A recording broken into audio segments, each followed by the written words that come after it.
Super Whovian is also available on Spotify. You are listening to a Whovian Comedy podcast.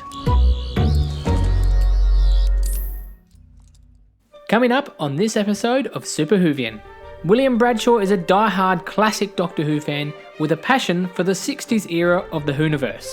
In this episode, we'll discuss his advice for new fans, his controversial opinions, and what classic monsters he would like to see return for a second shot at battling the Doctor. My name is Liam and you're listening to Super Whovian.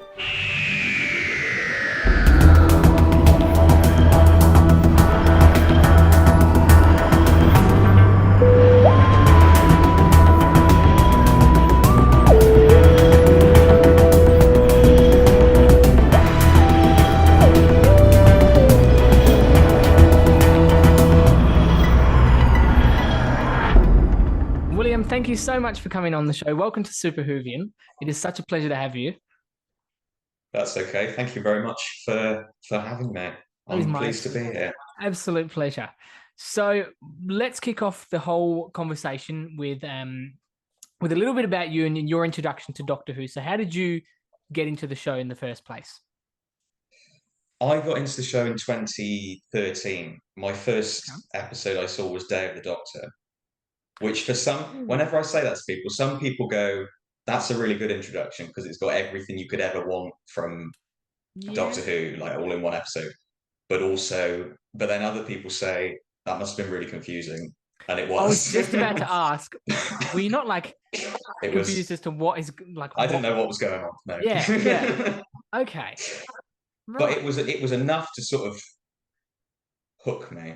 Yeah. Because I'm autistic, so I get into things very quickly. And so I think by the time the Christmas special came around that year, I knew it was a regeneration and I knew about all the regenerations and things like that. So in that sort of short space between what would have been 23rd of November, 25th of December, I sort of knew everything about the show, that was available to me at that point. And was fascinated by regeneration. The idea of regeneration was, I think, maybe what really got me into it. Yep. Okay. And when I started watching the show, it was totally off my own back. It wasn't like a family member who introduced me to it. It was the sort of the heft of the 50th anniversary. I thought, this is a pretty big thing, and I've never watched this show before. I better watch it because it seemed like quite a big historic thing. You don't hear of many shows going for that long. So it was purely off my own back that I started to watch it. But I think the obsession started and the obsession was cemented when I bought my first classic Who stories, which was in January 2014. And what stories were? So they were and I've sort of set this up a bit because I was interested in regeneration. They were both regeneration stories. So it was Planet of the Spiders, which I watched, and the War Games, which I didn't watch because it's very long and not a very good introduction to classic Who. But I watched the first 4 episodes of the War Games and then didn't watch the rest of it for years afterwards. But the Pertwee story, Planet of the Spiders, really got me hooked. It wasn't. I think people might be surprised, or some people's journeys are different because they stick with New Who for a long time, and Classic Who's quite a lot for them to adjust to. But for me, I was always watching sort of old TV programs like The Two Ronnies and Morecambe and Wise and sort of classic comedies like Fawlty Towers and things like that. So it wasn't too much of a stretch for me to adjust to the older format. So I think I watched Planet of the Spiders in one afternoon or something like that. It was amazing. Okay. So you mentioned that you sort of jumped into the show at the point of the 50th anniversary. So how did you find out about it at that point? Did you see the trailers on TV, or because it was heavily advertised, did you see something in a magazine, or how did you originally go, oh, okay? I must have done. But I think, growing up in the UK, I was always aware of Doctor Who. Yeah. So I'd see it on the Children in Need telethon every year. My very first memory of Doctor Who is I don't know if you're familiar with it, the 2011 Children in Need skit where Matt Smith basically undresses behind a curtain. He says, "I'm giving the clothes off my back," and he does that. That's my first memory of Doctor Who, Matt Smith undressing. Okay. That's my true first memory, but I say Day of the Doctor, but then I watched the one the following year, which was the prequel to The Snowman, which they showed on Children in Need, The Great Detective, I think it was called. And by that time, I sort of thought Doctor Who was too scary, and I was like, "Oh, I don't want to watch this. It's too scary." And my mum sort of brought me back down to earth by saying Strax the Sontaran looked like a poo, which was very funny to me at that age. And That, so whenever people say the Sontarans look like potatoes, I still think otherwise to this okay. day. Interesting. Okay. because because of that. That was a formative experience. So yeah, I'd seen it on Children in Need and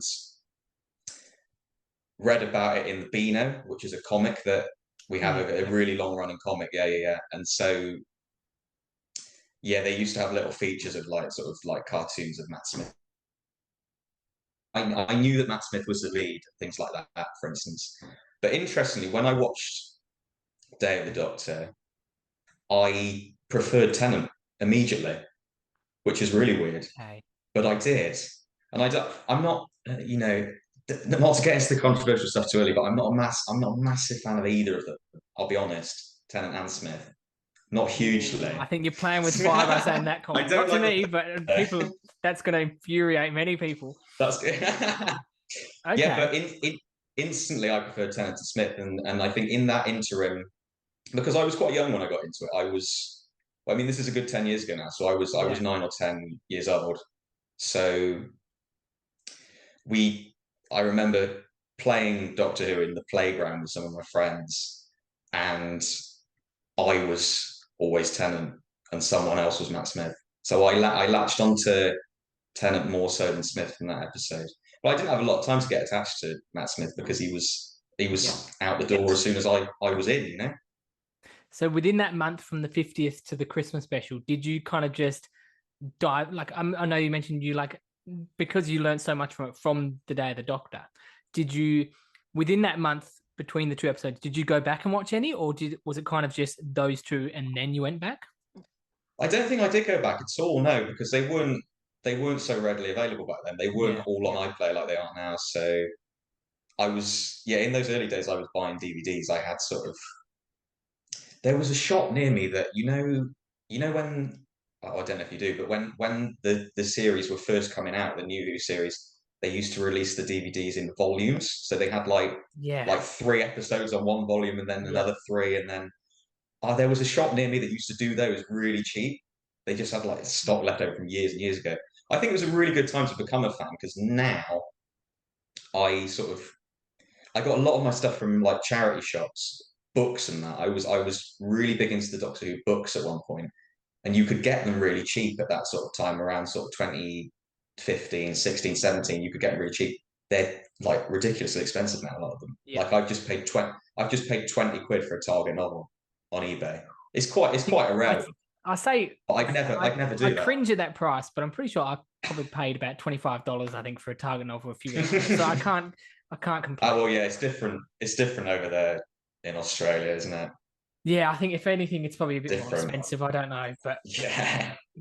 um, Yeah, but there were days when you could get, the past Doctor Adventures, the sort of the ones from the 2000s, the BBC books. I There were think days so. when Yeah.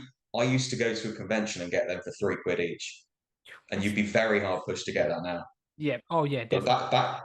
back then, it was a very fortunate time to be a fan, I think, because I would always go into a charity shop and find a David Tennant book or a Christopher Eccleston book because that was the sort of time when kids who would have grown up with that the first time round were sort of growing out of it, and their parents would be putting it all in the charity shops. Whereas now, when I go in, I'm hard pushed to find one. Yeah. So I think that was a really good time to come into it and be a fan from the collecting perspective. But Yeah. where did I get to this from? From DVDs?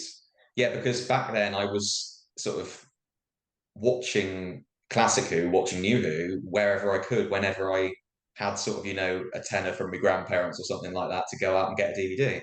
So it wasn't all at my fingertips in that sense. No. Yeah, and speaking of like the volume DVDs as well, like Yeah. it was much. Oh, I don't know if the right word for it is easier, but it was much more less daunting, I think, for those to come out with 3 episodes for new fans jumping into it. Like my partner at the moment, I'm trying to get her to watch it. I've showed her a couple of episodes of Doctor Who, but she doesn't understand the concept that there's new Who and classic Who. She probably does understand, but to her it's so daunting because there's just so much of it. And I'm trying to kind of I tried to get her to start this new season 1 with me with Shooty.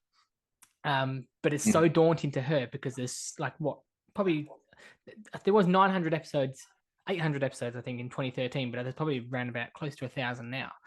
But there's so much of Doctor Who Yeah. that it's just daunting for new fans nowadays as well. That's true. Yeah. And I think to an extent, we as fans are off-putting because we will say to people will go, I want to get into this show, where do I start? And then people go 1963, the first Yep. Doctor. And I'm like, that's not a good place to start. Don't start there. But I would never advise someone where to start because my way into the show was so unconventional, Yeah. and I'm as big a fan of it as I am now. Yep. I don't think I'd ever advise. I don't think I'd ever say start with Spearhead from Space, or like Yep. start with Rose, start with Remembrance of the Daleks. I don't think I'd ever give anyone that advice because that feels like too much of a responsibility for me. Yeah. I sort of want to go back to the days when I'd pick up Death to the Daleks in the local HMV because I like the cover. Yeah. I went to the Doctor Who experience, and the DVD I came away with was Time Lash because I Okay. like the cover. Interesting choice. So Very it was a interesting. simpler time back then. Well, I Yeah. wanted to see a six story because I hadn't seen anything yet. Yeah. Time Lash and the Curse of Fenric, so it wasn't so bad. Okay. That's what I mean. Like, But it was Time Lash. Yeah. like I showed my partner. I think the first episode I showed it because she likes horror and things like that. So I showed her. What did I show her? I showed her Blink and Midnight, which she Mm. quite enjoyed both of them. But that's like what you said about like the starting point for each fan. That's the beauty of Doctor Who is there's a lot of places that you can't start because you just won't understand. But then there's a lot of episodes where you can jump in the middle of the series and just get it as a sort of a monster of the week kind of thing. And that's I think that's the Yeah. beauty of the show as well because like yes, we've got one consecutive series, but even in one series, like the episodes are very different. And there's something like for everyone. Like as I said, she's into horror, so I showed her the horror ones. Like there is something for everyone with Doctor Who. And for the starting point, like mine was Voyage of the Damned, and I hated it at first. Like I was like, what is this? It looked like rubbish. It Oh, was the okay. Titanic in space with Kylie Minogue. I was like, really, which is weird because now that's my favorite story of all time. Like I love it so much. I love Voyage of the Damned. It's It's a so really good. good one. Right?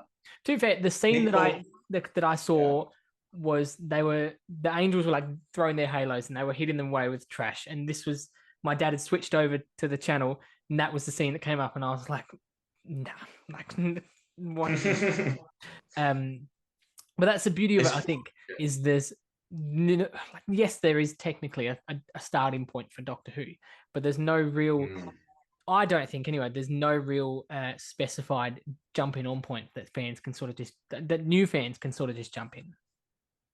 No, and I think they're trying to market this new run as sort of Yeah, jumping on point for fans, aren't they? But what you were saying about Blink and Midnight, they're very good sort of standalone episodes, but they're yeah, very unusual Doctor Who. They're not like they're not typical Doctor Who, are they? They're very sort much of so. Like their I, own things that stand on their own 2 feet. So they're great to introduce people, but they're yeah, not necessarily representative of what the show is as a whole. And yeah, I think with the sort of the new Shooty episodes, sort of the goblins and the fantasy and all that, I don't know if that's particularly representative either. But I suppose people will jump on there for the first time, and that will be their perception of Doctor Who yeah, that they'll go forward carrying through. But exactly. And like you said, that'll be yeah. their perception with space babies, which I didn't quite enjoy, but we won't go there. But that's they're going to be their perception. So going back and seeing, say, like the Ninth Doctor and seeing the difference in quality and seeing David is going to be very odd for fans now, for new fans now. Yeah. So Well, like, I think people say 2005 is a good starting point, but actually, mm, if people can't sort of stomach older television in that way, that's quite old now. It yeah, looks different. It feels different. The pacing is different. So I don't know if that particularly is a good starting point for people. I just think people should just jump in wherever they want. I'm a big advocate for that approach because it was the way I did it. So when we were planning to record this episode, one thing that you mentioned to me was your love of the 60s era and the very first Doctor and the second Doctor and the black and white era of Doctor Who. So for Yes. for a lot of fans, it's hard to get into that because of the change in not just in with no color, but also the change in quality, especially of new Who fans. So Mm, that like I had that issue as well. I think it was very daunting. I wouldn't say daunting actually. I'd say mm. very. I don't even know how I'd describe it. Like I love the first Doctor and the second Doctor so much, and they have so many great stories and companions and monsters as well. And for me, it was very. I struggled a lot to jump into that and really sit down and focus on it because of the black and white era. It did take me a while. So Yeah. why, like, where does your love of that of the first Doctor and the '60s era come from? Like, how are you like? Because you said you started with the Day of the Doctor. Did you struggle to kind Yeah. of focus in the like the no color and that sort of thing? It wasn't that big of a problem for me Yeah. because, and I appreciate I'm very, maybe unusual in this respect, but another thing I was really big into before Doctor Who was the Three Stooges, Yeah. who were this sort of this slapstick comedy trio from back in the 30s and 40s, and that for people who don't know. And basically, I watched the film of the Three Stooges that they did in 2012, Mm. which wasn't a big success over here because me and my mum were the only people in the cinema watching it. We had we had a whole screen to ourselves. But then I went back and then I happened to see on YouTube one of the old Three Stooges movies and watched that, and they're all in black and white. So I'd watched all of those a million times over before I came to Doctor Who. Okay. Yeah. So that wasn't too unnatural to me either. But I think certainly like in those early days, if a story wasn't engaging me, I'd just turn it off. So as I said, I didn't finish the War Games. I in my very early days as a fan, I would get bored if the Doctor and the TARDIS and whatever didn't turn up in the first 2 or 3 minutes. Yeah. So I remember turning off the Robots of Death after 2 minutes because I got bored. Yeah. And it was the same with books as well. Like if the Doctor wasn't in the first like chapter or 10 pages, and often he takes ages to turn up, especially in Yeah. the sort of the 90s ones when they're all trying to be edgy and that. In the new Who ones are all right because they're quite sort of light and they were marketed for kids mainly. But I think I read a lot of Doctor Who books, but I think a lot of them are quite disposable, really. Like you're hard pushed to find a Doctor Who book that makes an impact in a way that another piece of literature would, because it's just sort of like it's just merchandise, really. It's Yeah. nice to read, but like I don't read them as much anymore. Yeah. Okay. But what was the question about the I, 60s? I've I no think idea. part Let me throw another question in a similar. So, yeah, go on, yeah. what advice would you give to fans that either trying to get into that era and can't, or that they just aren't interested in watching the first and second Doctor? Like my advice would be just I don't really have I think I'd just say just give it a shot because like I said, I struggled a lot because it was just so different. It was so different. Yeah. Mm. And I'm so glad that I could focus on it because like William Hartnell is yeah, he's definitely a grumpy old man kind of doctor, but he's fantastic. He's so good, and the chemistry he has, Mm. especially with the late great William Russell, is like they just bounce off each other so well. And Oh then yeah. Patrick Troughton is one that if people don't watch, they're definitely going to miss. Like the original Matt Smith is what my friend described him as. Like he was quirky, he was Yeah. absolutely bonkers, but he was such a great doctor. So, what An advice amazing would you give actor. to fans? Amazing actor, Patrick Troughton. The pair of them are amazing actors. I don't think we give them enough credit for that. They were very good character actors, and those first two Doctors are character performances in Mm, a way that maybe some of the rest aren't, because increasingly actors sort of play themselves in the part. They lend something of themselves to the part. But I think what we forget is that the first two Doctors were explicitly character performances. Hartnell was playing a lot older yeah, yeah, than he actually was. He was only in his 50s. The character of the Doctor was sort of outwardly a man in his 70s, maybe. They hadn't established that he was an alien, however many years old yet. But and Troughton as well was a character actor, and that's a character performance. I think Troughton is uniquely not very in control in a lot of the stories. Like he's very flustered, and he's often, and I think this is true of the first Doctor as well. A lot of the time, they're not the protagonists in their own show. They're not the most important character in their own show. So Sometimes it's I'm more of an currently ensemble. rereading the Dalek Invasion of Earth, and in that Mm, novelization, it's the main. He's not the main character, and like now no. that you say that, I'm like, Mm. geez, you are right. Like you're so right. It's a Like it's a he's point not the in it main because character in the like novel. it was all about the ensemble. It was all about the Yeah, four at the start, yeah, and obviously William Russell, who we've mentioned. I've been rewatching some of his stories just sort of in tribute to him yeah. because in recent years I think I have been guilty of sort of watching Jacqueline Hill as Barbara more and sort of appreciating her craft more than I have William Russell's. But looking back and sort of focusing on Ian in the stories I decided to watch Keys and Marinus, which is a bit of a left field choice, but that was my very first Hartnell story that I saw. Okay. So I'll always have a fondness for it. And also watching it back, it's a very good story for William Russell. He takes the lead in a lot of it because Hartnell's absent in episodes 3 and 4, and episode one's a really good episode for Ian as well. And then when you get to the courtrooms in sort of episode 5, it's Ian who's on trial. So it's a story where he's very centered in that, and Hartnell isn't.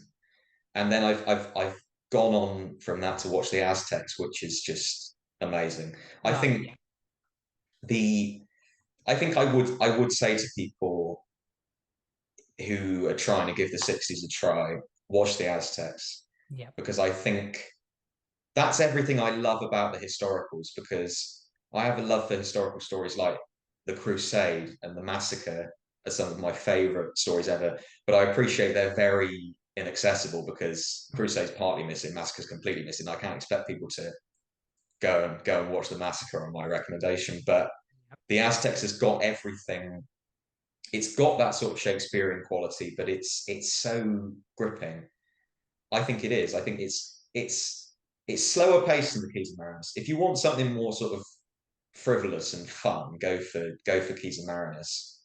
And I think that is the place to jump in, sort of in the middle of that first season, because the opening trilogy, sort of Unearthly Child, The Daleks, Edge of Destruction, is very self-contained and very different, sort of how it's shot, how it's made. Like there's a uniquely sort of greasy quality to it. Like the camera quality is really bad, and like in the Yeah. Daleks, it's all sort of sweaty and oppressive, and like I think that adds to the feel of it a lot. The Daleks, like they're ill from radiation sickness, and the sort of the camera and the makeup and everything, and the sort of the tenseness and the tautness of the piece really contributes to that. But stylistically, those first three stories are very different to what the show is, even by the point of Keys and Marinus. It's a lot more assured at that point, and I think you could jump in and you could do that run of stories, Keys and Marinus to the Reign of Terror, and that would give you a great summary of what the 60s could be. I think. I don't think it's a recommendation that a lot of people are leaping to, but I've just thought of it now, and I don't think it's such a bad idea, to be honest. Okay. So speaking of recommendations, what stories Yes. like so you've given someone advice to get into the 60s. What stories would you Mm. say this is a good one to watch? Go this. Whether it's the first or second Doctor, what stories would you go try this, try this? Like Right. Well, I difficult think question, I know. it is a difficult question because a lot of my favorites are quite unconventional. So, but I Okay. think from a you've got to watch the classics, I'd say. So Mm. I think Dalek Invasion of Earth, like you were saying, is one that people really seem to get on with who go back to the 60s and might not be particularly well versed in that sort of era of television. They seem to enjoy that one. So I'd say Dalek Invasion of Earth. The Romans, people love that one. I love the Romans. Mm. It's one of the few stories that I can a few classic stories I can sit and watch all four parts in one go. So that is a testament to the pacing, and it's engaging and it's funny to this day, I would say. And then the Time Meddler is a bit slower, but I think what you were saying earlier about people sort of not getting into the fact that it's not in color. Yeah. I would say that actually some of those performances of the first two Doctors and the meddling monk, Peter Butterworth, for instance, are some of the most colourful performances that you can get in Doctor Who in a different sense of the word, and they Yeah. make up for the lack of literal colour because they're such colourful performances. So I would recommend the Time Meddler. People seem to get on with the War Machines a lot. A Mm. lot of people say who go back and watch the 60s say the War Machines is one of their favourite Hartnell stories, which is it's a template for the unit era, really. I'd say it's one of the most influential stories. Not that it knew it at the time, but in that sense, it became very influential. And then for Troughton, I would say Tomb of the Cybermen is a good one to Oh, start with, yeah. Yeah. because I don't maybe not because it's dated a bit. There's certain elements which are a bit racially uncomfortable. Yes. Yeah. There But might be some things that might offend some people, but other than that, it's a yeah, very good story. it's not sort of what I like about the 60s is the sort of the character depth that you can get to. And in that's what I think makes the characters come alive in that era in a way that later eras, the 70s and the 80s, didn't pay as much attention to their companions. They were not as equal in that structure as they were in the 60s. And some of them were just sort of like blatant replacements, like Dodo. She had basically no attention devoted to her. I love Dodo. I mean, like she's great, but it's not the triumph of the writing, is it? It's the triumph of the actor of Jackie Lane. But yeah, I think the 60s companions. No, what was I saying about the Tomb of the Cyberman? Yes, that's right. Yes. Um, it doesn't quite have the emotional depth that I like from the 60s. It's quite a frivolous sort of surface level adventure. But if that's what you like, and I think it's a really good one to get into the series with, get into the 60s with, and see the Cybermen at the sort of their might. Yeah. I think I prefer the moon base actually, but that's partly animated. So I wouldn't recommend. But any of those early Cyberman stories, and that's my favorite Cyberman design as well. The Telos Cybermen that emerge from the tombs in Tomb. That's a lovely design. But you Yeah. have got that moment with Victoria. The Doctor and Victoria share this really sort of intimate moment where he reassures her because obviously, I mean, well, people might not know this, but her father has died at the hands of the Daleks in the previous story, and as you might expect from classic Who, they don't dwell on it No. much. But no. But Very quickly forgotten. there's Someone's exterminated, and then it's very yeah, quickly sort of swept under the rug, and we carry on. Yeah. like like Tegan's Aunt Vanessa miniaturized into a tiny doll. They don't mention it Yep. ever again. Adric dies. That's for Big Finish to clear up 30 years in the future. Yep. Exactly.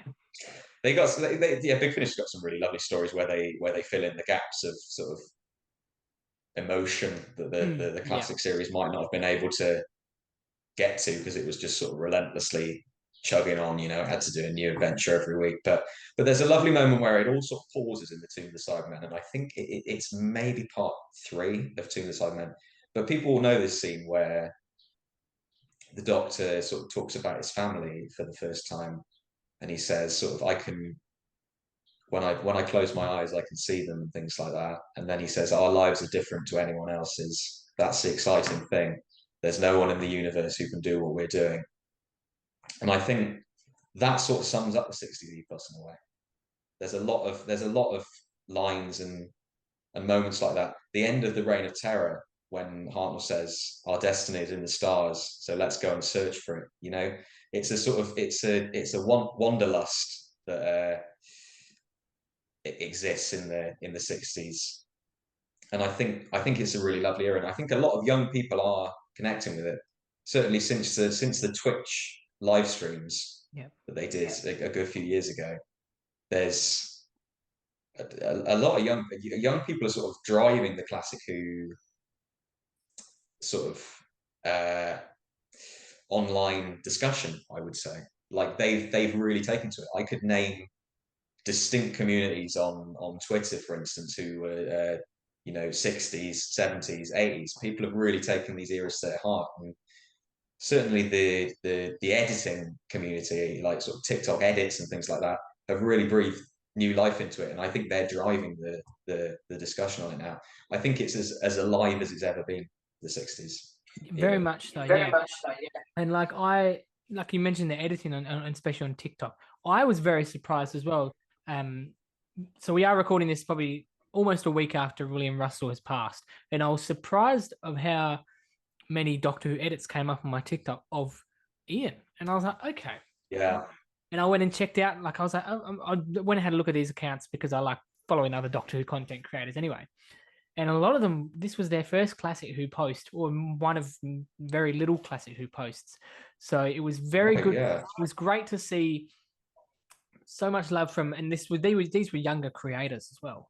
It was great to see so much love, especially for a character such as Ian, which is definitely my top 10 companions of all time. He's just such an awesome character in Classic Who. Yeah. It was great to see really so much appreciation. People really take to Ian. Yeah. People really take to Ian more so than the others. Yeah. I think certainly among younger fans, they really do. Yeah. I saw a lot of edits for William Russell as well. Yeah. People take to Ian and people take to Stephen as well. Stephen Taylor, who's one of my personal favourite companions. Yeah. People take to those characters a lot.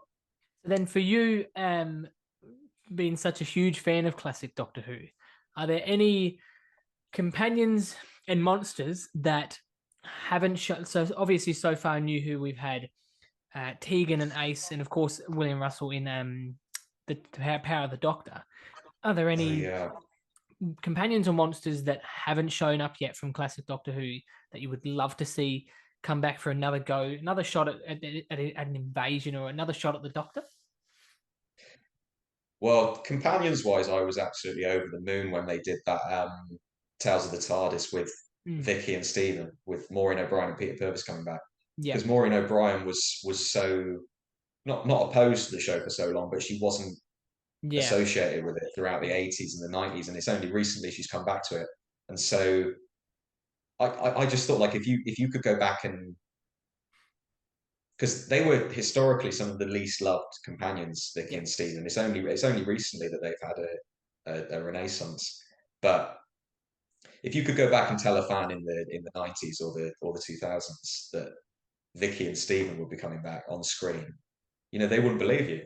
Yeah. I think the way that Classic Who has been embraced in recent years is unique and more so than in previous years and previous anniversaries. Because going back to Day of the Doctor, that was fairly New Who centric, I would say, and that was a complaint it had levelled at it at the time from fans. But who would I like to see come back? I think the Monk is long overdue a return. In a new incarnation, and when we get to I don't know if your viewers, listeners know about this, but when we get to the what if section at the end that I've been told is coming, I will tell you my castings for who I'd like to see play the Monk, because I don't know if that comes into it at all, but I would sort of take a break away from the Master for a bit and bring in some of the old Time Lord villains. So I would bring back the Rani. Not that I'm gagging to see the Rani, because every time there's a slightly mysterious female character somewhere, it's the Rani. Yeah. I'm not massively interested in the Rani, but I think I would bring it back if it was me in charge, But I would bring back some of the more obscure villains from Classic Who. I would bring back the Dravins from Galaxy 4. Okay. That's a very strange choice, but not one that I was expecting. No, but interesting. I just love the '60s aesthetic of the Dravins. You know, sort of the beehive haircuts, and Yeah. I think that could be really fun. And you know, they have a. It was quite a rudimentary commentary on feminism back in the '60s. Like, we have very little men. They perform a function and then we kill them. That was the sort of the idea of Yeah. feminist aliens back in the '60s. But I think you could do something with that now with Dravin society. I have heard someone suggest, and this is it's slightly weird territory to get into.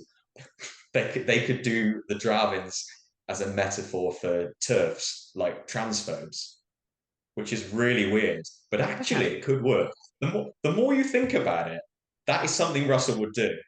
Oh, It's a very yes. camp idea to bring back these sort of '60s beehive wearing aliens and do that with them. Oh, definitely. It Yeah, would that's be definitely a Russell really 2000s weird. kind of thing.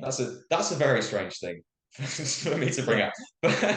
But I uh, the Axons I'd like to see from the Yeah. poetry story Claws of Axos, and so the Dravins, the Axons. The other one I'd like to see back, which is another really left field one, is the Famasi from the Leisure Hive. Do you know the Famasi? Yes. Yes. Yes. Yeah, Yes. Yes. they were basically the precursors to the Slitheen because they skinned people and wore Yeah. their skin. They're Yeah. basically the Slitheen. So if you were to bring them back, you'd have to sort of sufficiently like differentiate from the Slitheen. Yeah. You could just bring back the Slitheen. Most people would say the Slitheen, but I want the Famasi back. Yeah. Yeah. But that's just who I am. But in terms of the Famasi is an anagram of mafiosa, so they were conceived as a sort of space mafia. So I think you could do something really fun with that as well. Like, you could have them in the sort of the fedoras and like in the sort of speakeasies in America in the Yeah. '40s or something like that. Yeah. But I like that idea actually. those are my ideas. It will never Yeah. happen. Okay. If you see the Dravins and the Famasi come back, you'll know I'm in charge of the show. Okay. So then, as someone who's seen a lot of both eras, classic Who, new Who, and then of course this new era that Russell is setting Mm. up. Were, were there any eras where you've just struggled completely to get through? Whether it's any specific eras, any specific doctors that you were kind of just like, I'm struggling a little bit to kind of enjoy it as much as I used to. I've never gelled with the Matt Smith era story wise. Yeah, I don't think it's my idea of what Doctor Who is, and it's not the sort of era you dip into. I think this is where my sort of dipping in approach hasn't worked, because when I went back and I did New Who from the start a few years ago, I gained a sort of new appreciation for Series 6 and things like that, watching it in order, because I don't think it's good to not watch it in order. yeah, I think that a lot of those episodes don't stand on their own, but I think the sort of like the ambitious storylines are good. I enjoy them, but it's not my Doctor Who massively. But yeah. I was big into the Capaldi era because obviously that was when I started. I think Series 8 is possibly the best New Who has ever been in my eyes. That's a really controversial See, opinion. I agree with Series that 8, because a lot of people don't like series, yeah, but that's I'd say I love Series 8. for me it goes series 4, series 5, series like it's in my top 5. Like it's such a good. I Yeah, yeah, Yeah, yeah. it has its moments, but I'm also very much a lover of series. I don't understand how people don't enjoy it more than like as much as I do. So yeah, I agree with that one. Yeah. I think character wise, it's Yeah, probably the best since the '60s. In my book, you know, like it really devotes a lot of time to that Doctor companion relationship. And Clara, either side, Series 7 and Series 9, you know, Series 8 Clara is a completely different entity because they've actually devoted time to her. They get to, they what they do in Series 7 is they get to the end of the Impossible Girl arc, which just makes me cringe to say it, to be honest. Impossible Girl, that's so Moffat. And they get to the end of that, and then she's in the 50th, and they go, oh God, she's got no character. What do we do? And then they go, we'll say she teaches at Coal Hill and put her on a motorbike. That'll do.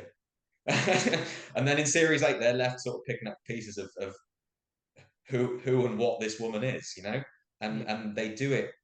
they do it really well. I think I care for Clara and for her relationship with the Doctor in that series. I think the bit where she's throwing the keys into the volcano in that sort of dreamscape in Dark Water is possibly the magnum opus of all character storytelling in Doctor Who between the Doctor and companion. I would say I'd be quick to heap praise on that. Yeah. Yeah. Okay. So then I'm What was, genuinely what was the question? I'm genuinely curious Go on, about another one.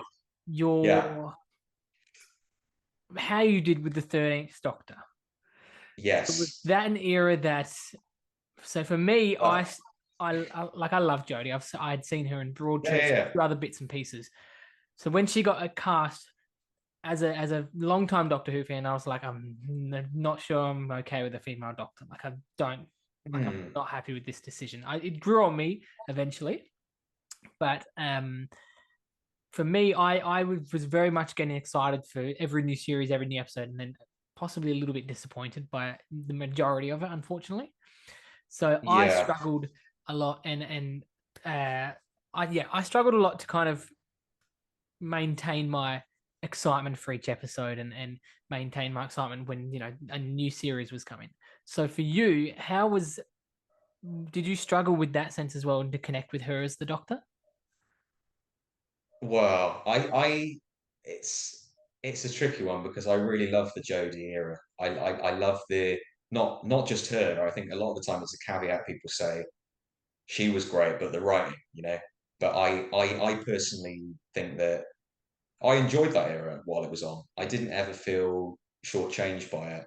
I know I know that was what you were possibly getting at when you asked me that question. Were there any eras you didn't gel with? Yeah. But I yeah, I've seen through your clever ruse there. But you've got me to talk about it anyway. But I really what I will say about the Jodie era is that as a as a 60s fan, I was expected to like it more than most because it sort of went back to that.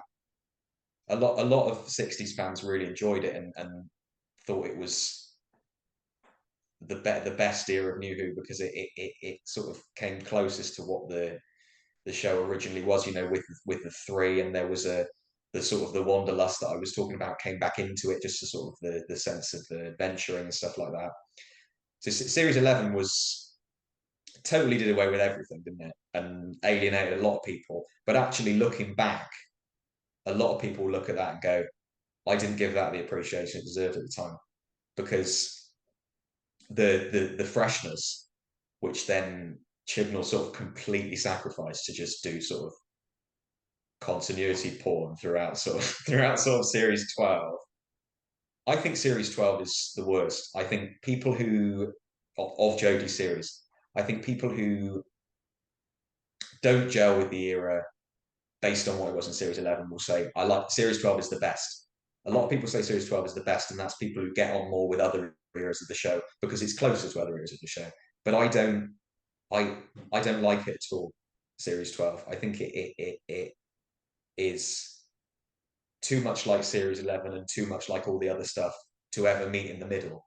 It's totally disconnected and disjointed. And I Okay. think, but Series 13 I loved because, and I do like Flux as a storyline. But what I will say about the Jodie era, which is a sentence that I started about 2 minutes ago, was we were very fortunate to have Russell T Davies and Stephen Moffat write for the show, and although maybe we didn't appreciate it at the time, they are two of the best writers in the country. And so when we got Chibnall, who is merely a very competent writer. He's a big hitter in the world of drama because of the Broadchurch and stuff like that. Arguably a bigger name than Moffat in the television industry, or just asking people on the street, they'd know him as the guy who wrote Broadchurch. Yeah. But but his dialogue is merely competent, and we'd been treated to years of the best dialogue in British television, and we sort of took it for granted. We sort of forgot what it was like for Doctor Who to just be merely competent and not at the best of its game. So I think for all the flaws of the Jodie Whittaker era, I would say it is good television that deserves to exist in some cases. I'm being very tactful about this because I know people feel very strongly about it. I don't feel very strongly in the sense to, but I feel upset when people just sort of discount it on face value Oh because yeah, I think definitely. Yeah, there is some very good Doctor Who in there. I think yeah. there is, and I think it's just the fact that we've been treated to some of the very best in the years before that those episodes became slightly more sparing, and we forgot what it was like to just be happy with the Doctor Who we were given, to be honest. So, but looking back at it now, although I will say that now the shooty episodes are coming out, I know what it's like to feel excited about Doctor Who again, and I feel really bad about saying that, but the excitement is back, the heart of the show is back, and I really didn't think I'd be saying that during the Jodie era because I did enjoy it more than most people, but actually, it now I'm back in RTD era, it does feel a bit more. I don't like to say it, but like it's more. No, I don't know where I'm going with that. You finish for me. So Go on. I loved Flux because, Yeah. like you said, I think if you went into the street and said name a Stephen Moffat thing that's not Stephen Moffat, I think the only thing people will name is probably Sherlock, and that's it. Chris Chibnall, Yeah. you've got Broadchurch, you've got that show he wrote about. My mind has suddenly gone blank. It's like a robbery on a train, and it was so good. Like he's Oh so yeah. good at writing dramas that people hook into. And so I think Mm. with Doctor Who Flux, he had that storyline that went through over 6 episodes. That for Yes. me, like I loved Flux. I thought it worked. There were some episodes that were stronger than others, and people will know exactly which episodes I'm talking about. Yeah. I don't think he's a very good sci-fi writer, Chibnall. I Yeah, think he struggles, and I think Flux played to his strengths more yeah, because it was a serialized drama yeah, where he exactly. could sort of plot out the threads that were all threading into each other, and it felt more satisfying as a result, and it felt ambitious. It felt sort of new and fresh in the way that Series 11 did, but without resorting to and leaning on the past like Series 12. It was forging ahead, but very sort of rooted in the mythology and the history of Doctor Who in a way that was really engaging, and I think up there with any other era, to be honest. Yep, I would say. yep, definitely Yeah. agree. Like I said, like I I think loved. where you're saying the Series 8 would be in your top five, I think Flux would probably be in mine Okay, cool. All right. of New Who. Yeah. Okay. Towards the bottom end, but I would say that I always enjoy watching that, going back to that. Yeah. So, like you said, the Chibnall's not great at sci-fi, which I think that was my real issue was that I loved the drama that he brought to Jodie's era. Like I loved the Yeah.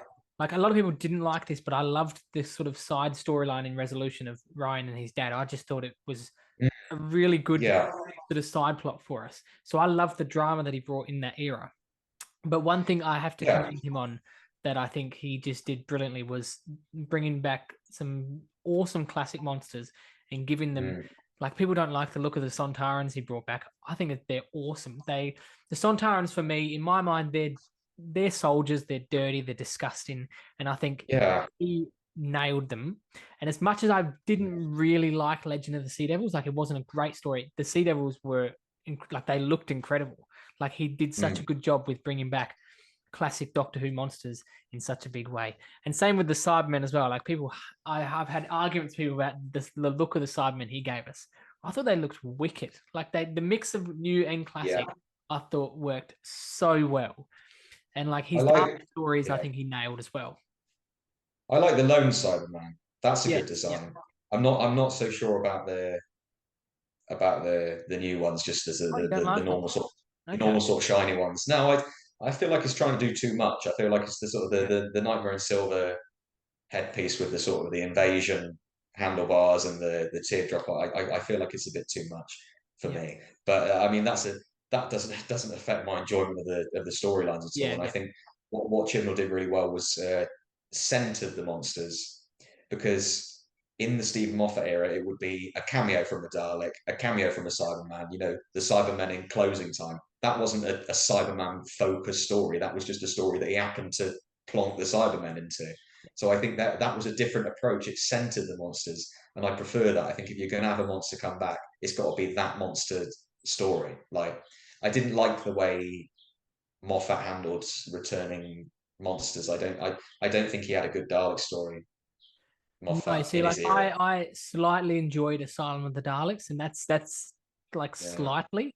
I love the fact that he brought us so many different variations of the Daleks, but there wasn't Yes. for me, even Victory, like I'm not even going to talk about Victory of the Daleks, but for me, he doesn't have a good Dalek story in his era. Same with a Cyberman story. There's no real Nightmare in Silver is good, but that's not Moffat. That's Neil Gaiman, and I say Mm. like that was a very average story as well. But You that was say good, yeah, yeah. that was Neil Gaiman, Yeah. not Stephen Moffat. But I Yeah. agree with what you said that he didn't really give us a good Doctor Who story with a returning monster. I don't think. No, no. I I would probably say, and it's not a very competitive field, so this is why this one's come out on top. But I think Magician's Apprentice is the best Dalek story in his era, or I maybe Into the Dalek. Actually, My I do mind has like Into actually the just Dalek. got completely blank. I actually forgot that he even gave us either of those stories. I love Into the But I don't, Dalek. That Into the Dalek's my top Into five. the Dalek's good. Yeah, I completely forgot about that story now that you've brought them up. Yeah, Oh my God, Magician's Apprentice. I remember watching on TV, and I yeah, loved that story as well. I thought that was a really, really good story. That two-parter to open with a story on Skaro with the Daleks and Davros, I thought was very, very brave, but I thought he handled that quite yeah. well. But with the Very 11th brave. Doctor, I like. I think Nah, technically we had you can't name one. two. If Asylum's your favorite, it's a very bad field, Yeah, like isn't I'm it? pretty sure we had I two don't like Dalek Asylum at stories. all. I'd say Asylum's one of my least favorite episodes of all of Doctor Who. To be quite honest, Okay, I think it's really bad.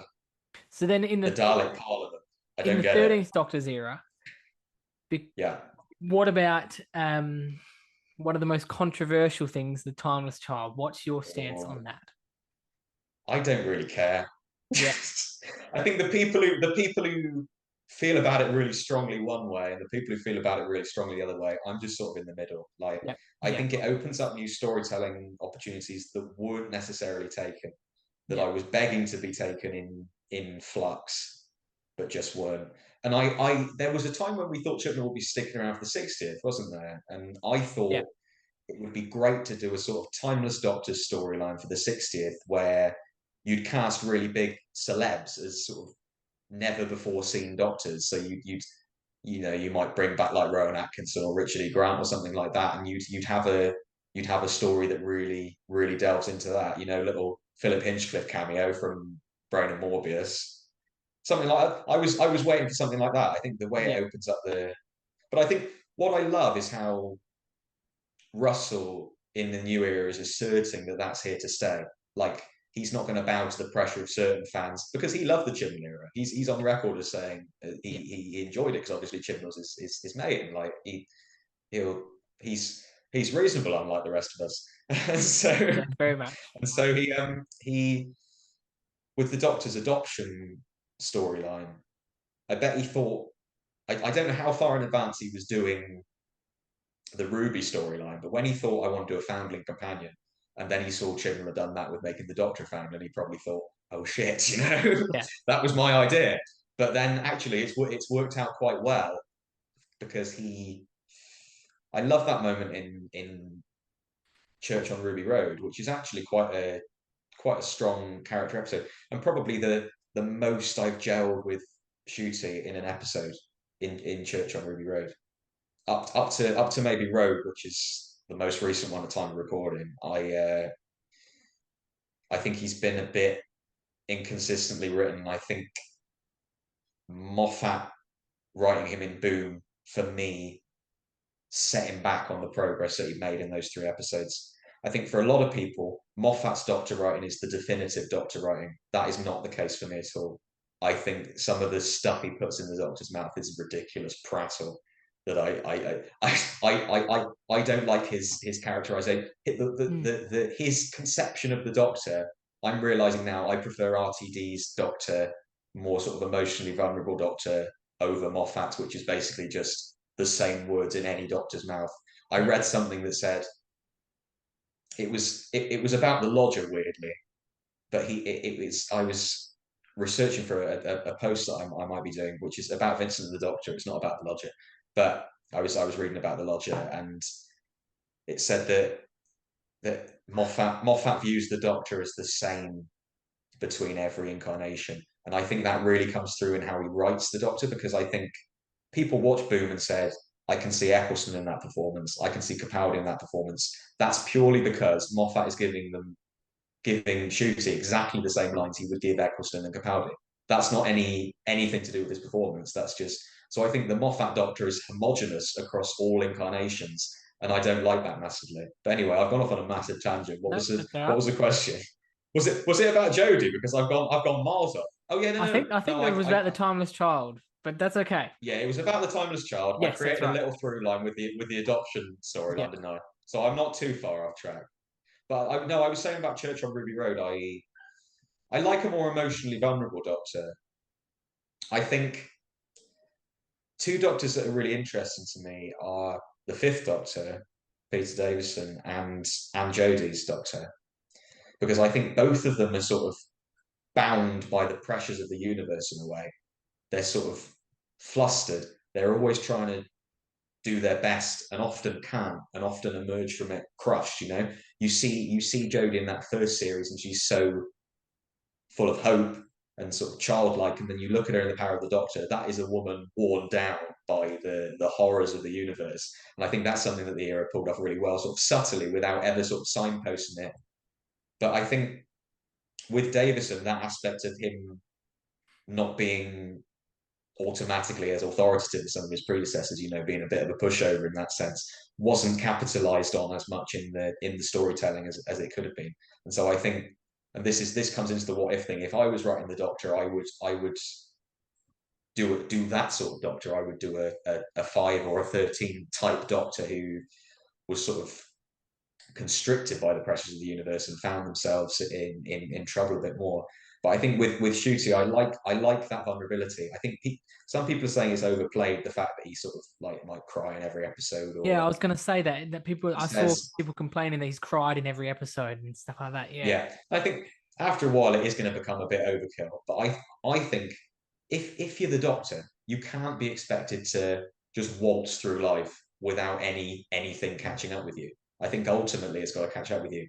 And I think the reason the Shooty Doctor can be so ebullient and sort of like uh, you know energetic and sort of free from all the baggage of the past is because of that bioregeneration, which I don't mind at all, where they sort of put all the Doctor's trauma aside neatly in one David Tennant shaped package, it's a sort of start anew. So I think that's I think the main way they've reformatted the show and rebooted the show with Shooty, because they've rebooted the Doctor essentially.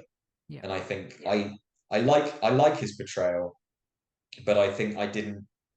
A lot of people were saying Boom was the episode that really convinced them on him, and I that wasn't the case for me at all. I think it went back on the progress that had been made, but you know, So in that sense, has there been yet a moment where he's been the Doctor where you've kind of where it's clicked for you that he's the Doctor? Like you said, everyone's sort of said, "Oh yeah, boom." That's the moment for me where yeah. he was the Doctor. For you, have you had that moment with Shooty yet? Dot and Bubble, absolutely. Yeah. I reacted to very strongly. I claimed it was my favorite Doctor Who since the Massacre, which is my favorite Doctor Who of all time. As anyone who follows me on Instagram will know, I claimed it. So I basically claimed it was my favorite Doctor Who story since 1966, the best Doctor Who since. I don't think it's quite that good. I've watched it back, but what I've realised now is I have a thing for stories where throughout the story it's quite bog standard, and then you get to the end scene and it's absolutely amazing and blows everything out of the water. And that's the case. That's the case with the Massacre in some people's books. I think it's good throughout, but that's the case with the Massacre because Hartnell does an amazing speech at the end that sort of dominates discussion of that episode. All the stuff that comes before in the previous 3 parts, people don't talk about.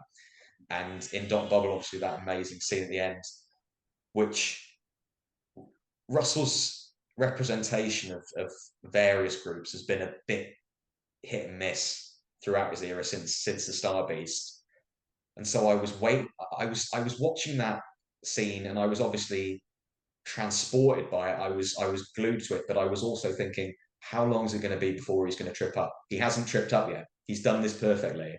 Yeah. And then ultimately, I think he stuck the landing. So I think that's why I reacted so strongly to that. I was expecting him to say something slightly dodgy, that a remark that might sort of catch you the wrong way, but actually it was perfectly handled, and he let Shooty rage on that.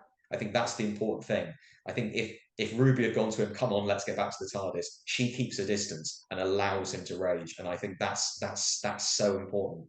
And his performance in that is amazing, and probably, and it's the first scene he ever did Yeah, beyond the game. exactly. It's the Yeah. first scene he ever did. There's a lot's been made of that, but I think just whenever he'd done it, I think that's one of the great Doctor performances of all time. Really, I was utterly transported by that moment. I don't often watch the episodes when they come out at midnight. I tend to watch them when I wake up in the morning, or sometimes I wait till the BBC broadcast so I can watch it with my family. But that one I chose to watch at midnight, and I was sort of in my room at about 10 to 1, just absolutely like lost for words. Doctor Who has never made me react that viscerally to anything. I thought it was the most amazing and most important moment, and I think Doctor Who should exist to tell stories like that and have moments like that. I'm because the show is at a point now where it's been going for 60 years. You need to do new things with it. It needs to be constantly proving to you that it has a reason to exist, and I think that episode did for me. Yeah. Perfect. Okay. Yeah. No, no, I Yeah. 100% agree. Like we've seen You agree? Yeah. the Doctor. Obviously, we've seen that scene in series 10. With Bill facing the racism in Thin Ice, and I Mm. don't think we saw anything like that. Maybe a little like hints of it with Martha in the Shakespeare Code, But but to it's see not been very well done. no, The but to Martha see stuff certainly wasn't very well done. no, And it's definitely not. if people were saying Shooty shouldn't have settled for that. Shooty should have just punched them. But that doesn't accurately represent the black experience in a way that is pertinent to the Doctor now. It was Capaldi's white privilege that allowed him to do that, to stand up for his friend. And I bet Bill would have been mortified. You know what I mean? Like they in a sense, the black experience is sort of being trained to never lash out, because then that gives the racist ammunition, to say that, oh, they're angry, and things like that. Which I think the fact that Shusi was allowed to rage was, I think, was the most important part of that moment. I think if it's somebody said he should have lectured them on racism, and I don't think that's right at all. I think it should just be a moment where he goes off and you think, bloody hell, how's he going to process that? You Yeah, know, because I think that's where the moment has the impact, and that's where it's truest to life. But I mean, some you know black and fans of color objected to it in certain ways, and I wouldn't be one to speak over that experience, but it was I thought it was very well done, and I thought, considering Russell's track record, he did quite well on that one. It was sensitive. It was well done. Yeah, I'd say yeah, so. absolutely. So before we wrap up the episode, let's jump into the segment that you've been waiting for. I know you've been waiting for, especially you Yes, mentioned earlier with the monk. I've yeah, So yeah. basically, at the end of each episode, I give the guest the question of what if you were the showrunner? So if you were the showrunner of Doctor who would you cast as your doctor, your companion, your master, and in your case, the monk? Yeah. Well, I'm getting rid of the master. I'm binning off the Okay. master. I'm doing Rani and monk. They Okay. would be my core four: doctor, companion, the Rani, and the monk. I would Okay. do. And so for the doctor, I it all depends on what sort of doctor I would write. So there are certain actors that would be suited to certain Yep. personalities. I might have a more comic doctor, or I might have a more hard edged one. But I think the so I think the front runner for me is. Are you familiar with It's a Sin that Russell T Davies has I have written? never seen it. You've never Uh, seen it. I have seen. Well, I've seen clips and bits and pieces, but I've never actually watched the series. And no matter how many times people have recommended it to me, I've just never watched it, and I don't know why. it is amazing. You should Yeah, you I should have heard that. everyone should watch it. Like Russell's other series outside of Doctor Who are really amazing. Yeah. Yeah. But I would cast someone from that who is for people who are familiar with this, it's probably not the person your viewers are thinking of. Sayan Sarvan, her name is. She plays the sort of the defense lawyer. I think she's called Elizabeth Faruqi or something like that. In It's a Sin, she's in it in a very brief role, but she's very commanding in that short period of time. And a few people watched that and thought she'd make a good Doctor, and I think she would. So I would cast Sayan Sarvan as the Doctor.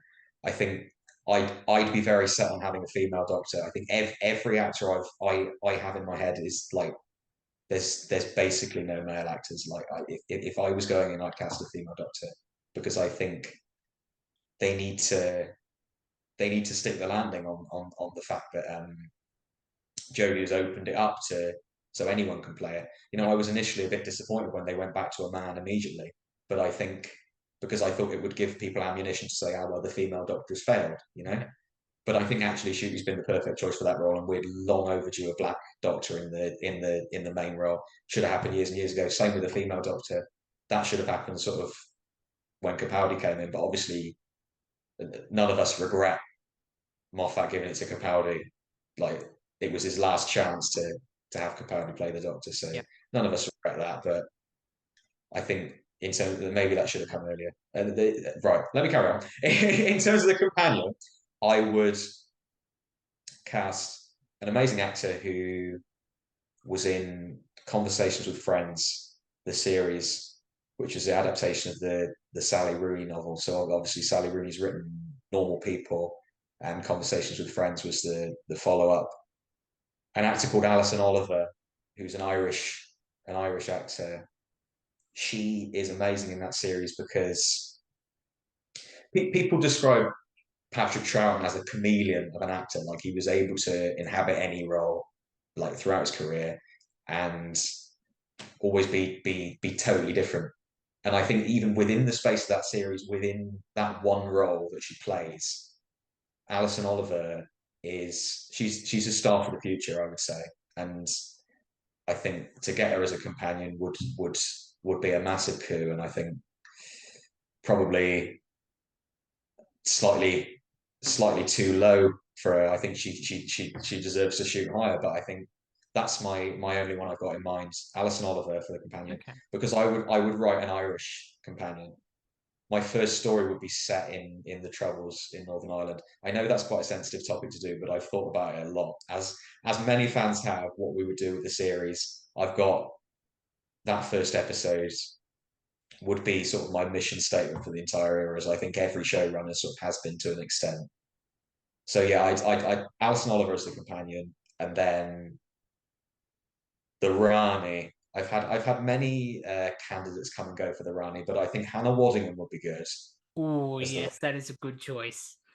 That is a good especially choice. opposite Shooty because they've been in sex education together. Yep. Obviously, they'd have a bit of chemistry from that. Or See, I would never have thought of her, the Rani, but now that you mention, I'm like, yeah, no, no, she'd be yeah, good. Damn, she would it's be one of good. those ones you can't get out of your head, Yeah. isn't it? Once you thought of it, but also I think I've got a few candidates for these, but I think Balvinda Sopal, who is in EastEnders, she plays Suki in EastEnders, I think would be a good Rani as well. And in terms of the monk, it's got to be a comedy actor. You could cast Rufus Hound, who does it for Big Finish. He plays the monk for Big Finish. He's really good, and it's sort of got to be a star cast as well. It's got to be someone who is better known for something else and will get people talking. So my two main candidates for the monk, and I think they've done a female monk on audio. They've done the nun played Yeah. by the name Yeah. I'm escapes also me. trying to. I want to I want to say Gemma Craven, but I think that's Fraser Hines' wife from back in the day. She was an Olympian. Gemma Craven. She's Gemma. She's definitely Gemma someone. I know that for definite. But she plays a really good female incarnation of the monk, known as the nun. But you couldn't do that on telly. I think that you'd have to re-establish the monk as a male character. So I would cast Omid Jalili, who I don't know if you're familiar with. He's a comedian. He's been in a few things. He's been in his Dark Materials for Bad Yes, Wolf. yes, that's right. Yes, I know exactly who Yeah, you're talking about. Yeah. he's got a he's just sort of done lots of little bit parts in movies. Like he was the sort of the border official in Mamma Mia, the second one. Yes, yep. And he's quite a well-known comedian over here in the UK, so he'd be good. But then since I watched the Wonka film that came out recently, I haven't been able to shake the idea of Patterson Joseph as the monk, and I think he'd be brilliant. Okay. I think he'd be really, really good because I think he really proved his comedy chops in that role. And I think I can just imagine him in the sort of in the monk's habit. Yeah. I can imagine him in a pink one like the Archbishop of Canterbury, Yeah. Okay. just sort of really hamming it up. I don't know if that's a particularly pertinent cultural reference for you over in Australia, the Archbishop of Canterbury, but there you go. I know of do they wear those pink robes? No, some very The good pink choices in ones. there. Very good The choices. important bishops and that. Yeah. Okay. But it was his performance that stuck with me from that Wonka film, weirdly. Yeah. Oh, yeah. So It I was think really good in Wonka. Yeah. yeah, he was very good. So I think he'd be good. Obviously, he's been in Doctor Who before as the guy who got shot by the android Yeah. in Bad Wolf, the weakest link. Yeah. But that was a long time ago, and I think he's a lot older now. He's probably pushing 60 now, I reckon. So he's a sort of older comedy actor. But obviously, Peter Butterworth played the monk initially, and he was a sort of mid-50s comedy actor. So I think it has to be a comedy actor. I think Yeah. I do agree with that. Yeah. anyone who's saying the monk and just any old actor is sort of missing the ethos of the part. I think it has to be a comedy actor. Yeah. Oh, But yeah. yeah. Anyway, that's my what if for you today. Okay. No, some very Food good for choices thought. in there. Well, Thank you. William, thank you for coming on the show. Oh, Online, thank you I know very you much. very briefly mentioned you're researching for a post. So I know that Yes. you make your own Doctor Who content on Instagram. So where can people find you online? Well, my username is all of who on Instagram. Some of you may know me from that, and I've been doing that for about 5 years now. I prepared a lot to talk about it because I thought you were going to ask me about it at the start, but actually, I've just had a lovely conversation about Doctor Who, so it's been great. but That just means you'll have to come back on the show and discuss even more. There you go. I've certainly given you enough to work with, put it that way. Oh yeah, for but sure. yeah. So you can follow me on there, all of who. Yeah, that's basically where I'm mostly active. I'm also on Twitter, all of who underscore. I couldn't get the all of who username there, so it's all of who underscore on Twitter. And if you search for me on any platform, if you're very naughty for all of who, you could probably find me on there as well. But it's not very exciting. I do have a TikTok page that is very tiny, but the sort of content that I do on Instagram is just sort of posts about Doctor Who, sort of mainly fact-based content. It's not sort of news-based. You get Instagram accounts who do sort of news content. That's not really what I do. I do edits occasionally as well. I'm not very good at them, but I do them anyway. They do quite well. And so yeah, so that's my route through to here. So that's why I'm here. I'm mildly noteworthy in a small corner of the internet. So Well, there we go. All of there William's you go. links will be in the description on Thank Spotify, you. YouTube. So you can go and check him out on Twitter or X, whatever it's called now, and Instagram as well. But again, William, thank you so much for coming on the show. It has Thank been you. an absolute pleasure sitting and talking to you about classic Doctor Who. It has been honestly fantastic, and I think this There's been actually a lot might of be the New Who longest. as well. This might be the There's longest been a lot episode of yet. New Who. Yeah, Yeah. and New Who, and New Who. I think this actually might be the longest episode we've got so far, so that's good. But I'm so sorry about that. no, don't apologize. It has been absolutely amazing having you on the show. Thank you. Thank you. And like I said, we'll definitely have to have you on again and discuss the page a little bit more, I think. But yeah, but all of the links will be in the description, so you guys can go and check it out and give him a follow on, as I said, on X and Instagram. But yeah, again, thank you so much for coming on the show. It's been absolutely. That's all right. Thank you very much. No It's been worries. my pleasure. Thank you. So if you're listening on Spotify, make sure that you do follow, and on Instagram, leave a like. On Instagram, on YouTube, like and subscribe. And I'll see you in the next episode. Thanks again, William.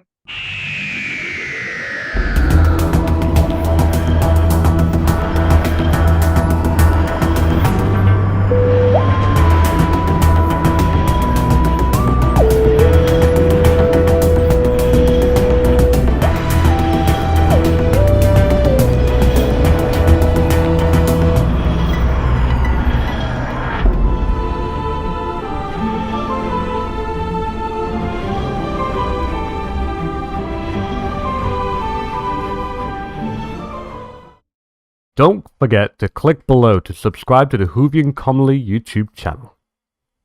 Cool.